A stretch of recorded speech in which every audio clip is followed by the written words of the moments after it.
पूर्व सांसद और राष्ट्रीय जनता दल के वरिष्ठ नेता मोहम्मद शहाबुद्दीन का सिवान एक बार पुनः सुर्खियों में बना हुआ है। राष्ट्रीय जनता दल के द्वारा प्रदेश के कुल 22 जिलों में राष्ट्रीय जनता दल के उम्मीदवारों की एक सूची जारी की जाती है, जिस सूची से सिवान सीट का नाम गायब रहता है। अब जैसे ही इस सूची को प्रकाशित किया गया और सोशल मीडिया के विभिन्न प्लेटफॉर्मों पे राष्ट्रीय जनता दल के उम्मीदवारों की वह सूची जो है, वह लिस्ट जो है वायरल होने लगा, तब से यह पूरे बिहार में चर्चा का विषय बन गया कि आखिर जब 22 सीटों पे राष्ट्रीय जनता दल ने अपने उम्मीदवारों के नामों की घोषणा कर दी, तो आखिर 23वां सीट सिवान क्यों उस सूची से गायब हो गया। इसको लेकर के राजनीति के जो पंडित हैं, राजनीति के जो जानकार हैं, वे विभिन्न प्रकार के कयास लगा रहे हैं। कुछ लोगों का कहना है कि राष्ट्रीय जनता दल के सुप्रीमो और पूर्व रेल मंत्री लालू प्रसाद यादव जो है, आज भी चाहते हैं कि शहाबुद्दीन साहब की पत्नी हैना साहब राष्ट्रीय जनता दल के टिकट पे चुनाव लड़ें और उनको जो है राष्ट्रीय जनता दल और महागठबंधन के तमाम लोग सपोर्ट करें। कुछ राजनीतिक जानकारों का यह भी कहना है कि राष्ट्रीय जनता दल चाह रहा है कि चौथे चरण तक चुनाव हो रहे हैं और चौथे चरण के चुनाव तक जो है सिवान सीट को उलझा करके रखा जाए, क्योंकि सिवान सीट पे अगर अभी उम्मीदवारों की घोषणा कर दी जाती है तो बिहार के अन्य लोकसभा सीटों पर जो है इसका प्रभाव पड़ेगा, क्योंकि बिहार के कोने कोने में साहबवादी लोग हैं, अर्थात शहाबुद्दीन साहब के समर्थक हैं। अगर आज शहाबुद्दीन साहब के समर्थकों को यह पता चल जाए कि राष्ट्रीय जनता दल ने सिवान सीट पे कोई ना कोई उम्मीदवार उतार दिया है, तो साहबवादी जो लोग हैं वे लोग राष्ट्रीय जनता दल अर्थात महागठबंधन के उम्मीदवारों का विरोध करना प्रारंभ कर देंगे।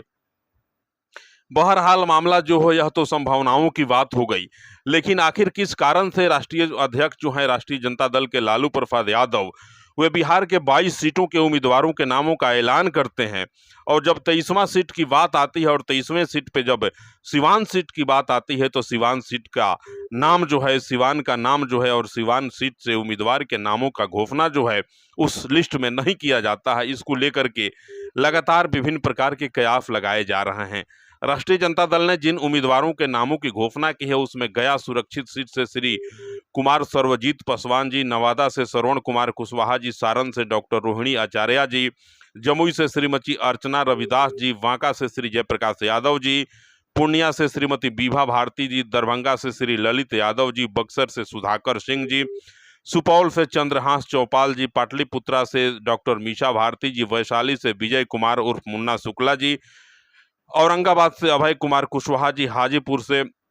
श्री शिवचंद्र राम जी, अररिया से शहनवाज आलम साहब, जहानाबाद से डॉक्टर सुरेंद्र प्रसाद जी, मुंगेर से श्रीमती अनिता देवी महतो जी, उजियारपुर से डॉक्टर आलोक कुमार मेहता जी, सीतामढ़ी से श्री अर्जुन राय जी, मधुबनी से श्री अली अशरफ फातमी साहब, वाल्मीकि नगर से श्री दीपक यादव जी, शिवहर से श्रीमती रितु जायसवाल जी और मधेपुरा से श्री कुमार चंद्रदीप जी का नाम इस सूची में शामिल किया गया है। 22 जिलों के उम्मीदवारों के घोषणा के बाद जो है 23वां जिला सिवान आखिर क्यों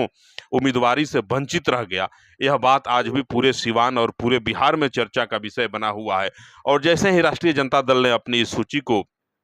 प्रकाशित किया और वायरल किया, चारों तरफ यह कयास लगाए जाने लगे कि राष्ट्रीय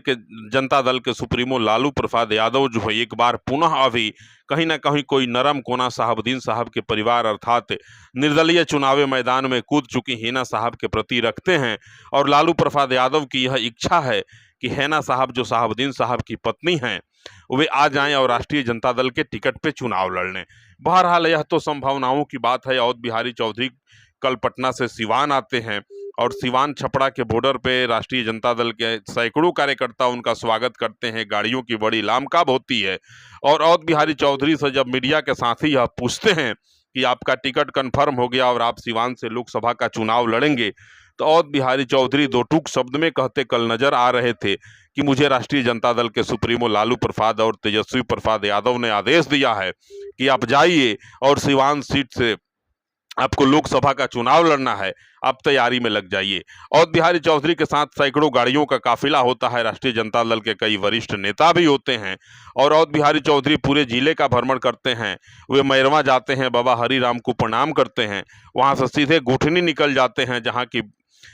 पौराणिक जो है शिव मंदिर है सुहागरा धाम, वहां जाते हैं और भगवान महादेव के चरणों में प्रणाम करके आशीर्वाद लेते हैं। और वहां भी मीडिया के साथी जब पूछते हैं कि राष्ट्रीय जनता दल ने आज एक सूची जारी किया है, उस सूची में सिवान सीट का नाम गायब है तो अवध बिहारी चौधरी आश्चर्यचकित हो जाते हैं और मीडिया के साथियों के इन सवालों को एक सिरे से खारिज करते हुए कहते हैं कि इसकी जानकारी मुझे नहीं है। मुझे लालू प्रसाद और तेजस्वी प्रसाद यादव की तरफ से यह आदेश मिला है कि आप जाइए और सिवान से तैयारी करिए।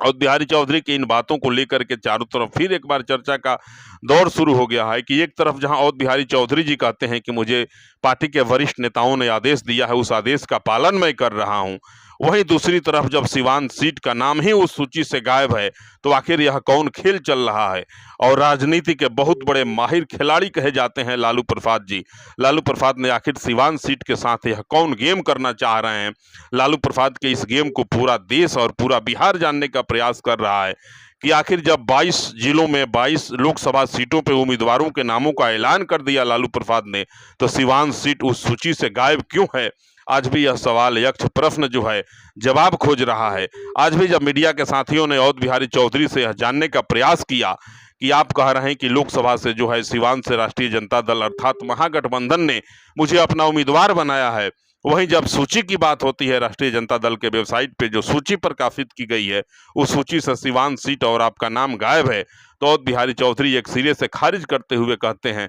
कि नहीं, मुझे पार्टी के वरिष्ठ नेताओं ने आदेश दिया है और उनके आदेश पे ही मैं चुनाव लड़ने आया हूं। बहरहाल आप देख रहे हैं मुझे मेरे पेज पे, और साहबुद्दीन का यह सिवान जहां राष्ट्रीय जनता दल के बड़े कद्दावर नेता हुआ करते थे साहबुद्दीन साहब, ताउम्र जितने दिनों तक साहबुद्दीन ने राजनीति में अपना पांव रखा,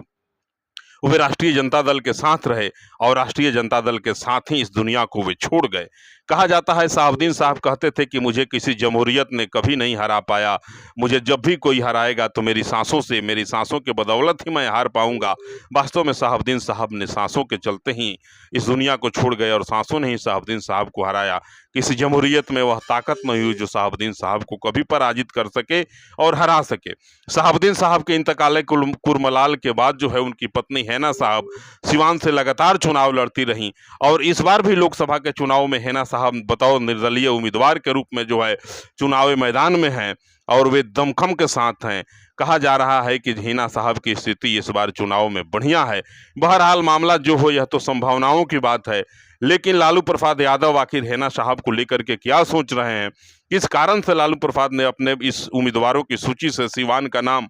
गायब रखा है, यह तो